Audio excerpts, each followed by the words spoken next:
Hello guys, നമസ്കാരം. Santhosh PV വ്ളോഗ്സിൻ്റെ പത്രപാരായണത്തിലേക്ക് എല്ലാവർക്കും ഒരുപാട് സ്നേഹത്തോടു കൂടി സ്വാഗതം.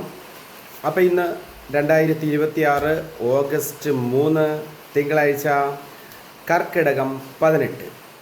അപ്പോൾ നമുക്ക് നേരെ പത്രപാരായണത്തിലേക്ക് കിടക്കാം. കലി കുറച്ച് മഴ എന്ന് പറയുന്നുണ്ട്, 2 പേർ കൂടി മരിച്ചു എന്ന് പറയുന്നുണ്ട്. അപ്പോൾ 10 ജില്ലകൾക്ക് ഇന്ന് അവധിയുണ്ട്. 10 ജില്ലകൾക്ക് ഇന്ന് അവധി പ്രഖ്യാപിച്ചിട്ടുണ്ട്. അത് ഏതൊക്കെയാണെന്ന് നമുക്ക് നോക്കാം. കോട്ടയം, പത്തനംതിട്ട, ഇടുക്കി, തൃശ്ശൂർ, പാലക്കാട്, മലപ്പുറം, കോഴിക്കോട്, കണ്ണൂർ, വയനാട്, കാസർഗോഡ് ജില്ലകളിലെ മാഹിയിലെയും ആലപ്പുഴ ജില്ലയിലെ ചെങ്ങന്നൂർ, കുട്ടനാട് താലൂക്കുകളിലെ പ്രൊഫഷണൽ കോളേജ് ഉൾപ്പെടുന്ന വിദ്യാഭ്യാസ സ്ഥാപനങ്ങൾക്ക് കലക്ടർ അവധി പ്രഖ്യാപിച്ചിട്ടുണ്ട്. അതാണ് ഇന്ന് പ്രധാനമായിട്ടുള്ള. മഴ പെയ്തത് 245% അധികം മഴ പെയ്തു എന്ന് പറയുന്നുണ്ട്. മേഘവിസ്ഫോടനം ഉണ്ടായിട്ടില്ല എന്നും പറയുന്നുണ്ട്. അപ്പം പിന്നെ കണ്ണീരുണങ്ങാതെ എന്നും പറഞ്ഞിട്ട് ഒരു ഒരു ടെക്സ്റ്റൈൽ ഷോപ്പിൻ്റെ പടം കൊടുത്തിട്ടുണ്ട്. റാന്നിയിൽ വെള്ളമിറങ്ങിയ തൻ്റെ തുണിക്കടയിൽ തങ്കമണി വെള്ളത്തിൽ മുങ്ങിയ വസ്ത്രശേഖരം എടുത്തു മാറ്റുന്നതിനിടെ വിതുമ്പുന്നു. ഭർത്താവ് സുരേന്ദ്രൻ മരിച്ചതിന് ശേഷം തങ്കമണിയും മകൾ രശ്മിയും ചേർന്നാണ് കട നടത്തിയിരുന്നത്. അപ്പോൾ അതൊരു വേദനാജനകമായ ഒരവസ്ഥയാണ്. മകളെ അടുത്ത് നിൽപ്പുണ്ട്, അമ്മ അതിൻ്റെ അടുത്ത് വരുന്ന അതെല്ലാം വാരിക്കൂട്ടുമ്പോൾ ഇതിനൊക്കെ ഒരു മാന്യമായ ഒരു പ്രതിഫലം അവർക്ക്, അതായത്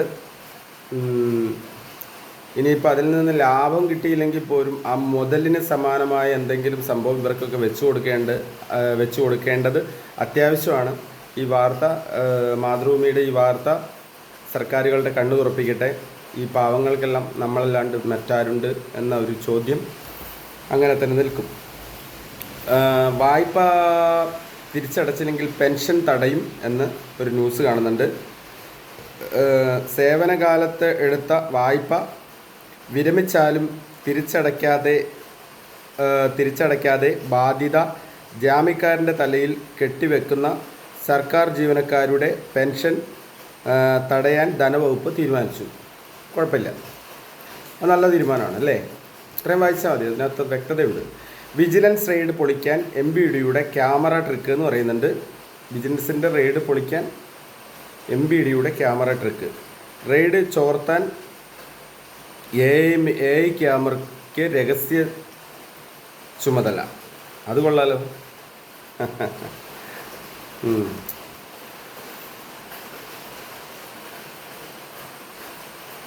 വാഹന നമ്പർ തിരിച്ചറിയാൻ കഴിയുന്ന AI ക്യാമറകളാണ് ദുരുപയോഗം ചെയ്തത്.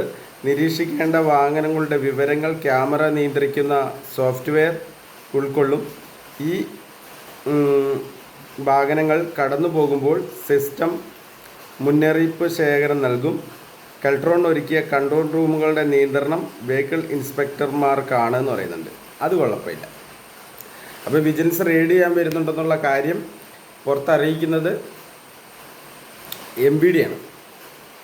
അപ്പോൾ കുഴപ്പമില്ല. മൊത്തത്തിൽ എല്ലാവരുടെ അടുത്തും പൈസ വാങ്ങുന്ന കൂട്ടത്തിൽ അവിടെ ഒരു ധനശേഖരം ഉണ്ടാവും. എന്തായാലും ഉദ്യോഗസ്ഥർക്ക് രക്ഷപ്പെടാനുള്ള എല്ലാ വകുപ്പുകളും തുറന്നു വെച്ചിട്ടുണ്ട്. അതിനെയൊക്കെ പിടിച്ചെടുക്കണമെങ്കിൽ കുറച്ച് ബുദ്ധിമുട്ടാണ്. കാരണം രാഷ്ട്രീയപരമായുള്ള മുദ്രാവാക്യങ്ങൾ പിടിച്ച് സാധാരണക്കാരൻ്റെ കണ്ണ് അടച്ചു വെക്കുക എന്നല്ലാണ്ട് ഉദ്യോഗസ്ഥരുടെ കണ്ണ് കറക്റ്റായിട്ട് തുറന്നു വെക്കാൻ കഴിവുള്ള ഭരണാധികാരി എന്ന് നമ്മുടെ രാജ്യത്ത് വരുന്നോ? അതായത് മത, രാഷ്ട്രീയ, ജാതി, മതഭേദമന്യേ ചിന്തിക്കുന്ന ഒരു ഭരണാധികാരി എന്ന് സംസ്ഥാനത്ത് വരുന്നോ? അല്ലെങ്കിൽ അത് നടപ്പിലാക്കാൻ ആർജവമുള്ള ഒരാൾ വരുന്നോ? എന്നാൽ മാത്രമേ സാധാരണക്കാരന് എന്തെങ്കിലും ഒരു ഉന്നമനം ഉണ്ടാവുള്ളൂ. അതാണ് ആ വിഷയത്തിൽ എനിക്ക് പറയാനുള്ളത്. നമ്മൾ നമ്മുടേതായ ഒരു വികാരത്തിൽ അറിയാണ്ട് പറഞ്ഞു പോകുന്നതാണ് കേട്ടോ. പൊളിക്കാൻ പഴയ വാഹനങ്ങൾ സ്വീകരിച്ചു തുടങ്ങിയെന്ന് പറയുന്നുണ്ട്. സംസ്കാര ചടങ്ങിനായി നന്ദിദേശം റെക്കോർഡ് ചെയ്ത ആൻ്റണി വട്ടുകുഴിക്ക് ഇന്ന് വിടാമെന്ന് പറയുന്നുണ്ട്. സംസ്കാര ചടങ്ങിനായി നന്ദി സന്ദേശം റെക്കോർഡ് ചെയ്തു വെച്ച ആൻ്റണി വട്ടക്കുഴിക്ക് ഇന്ന് വിടാം. അത് നല്ല സംവിധാനമാണ് അല്ലേ? രണ്ടുപേരൊഴിഞ്ഞിട്ടും വിവാദം തുടരുന്നു എന്ന് പറയുന്നുണ്ട്. സെക്രട്ടറിമാർ എത്തിയത് സർക്കാർ പ്രതിനിധികളായി എന്ന് പറയുന്നുണ്ട്. തിരുവനന്തപുരമാണ്. പാകിസ്ഥാനിൽ ചാവേർ ആക്രമണം, 13 പേര് മരണപ്പെട്ടു എന്ന് പറയുന്നുണ്ട്. പരേതൻ സംസാരിക്കും എന്ന് പറയുന്നുണ്ട് മാതൃഭൂമി.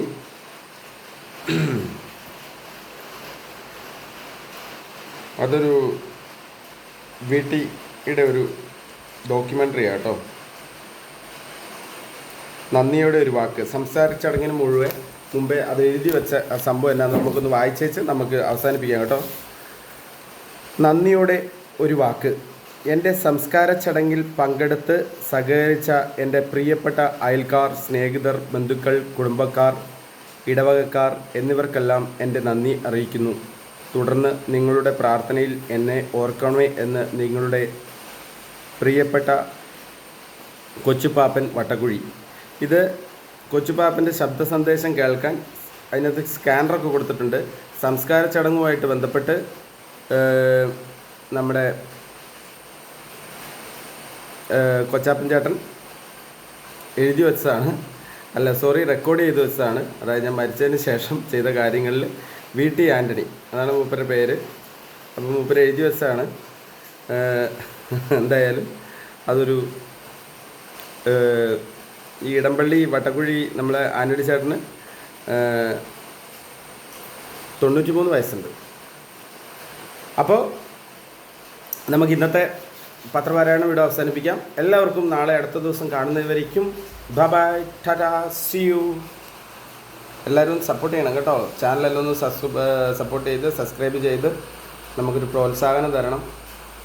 Okay, by.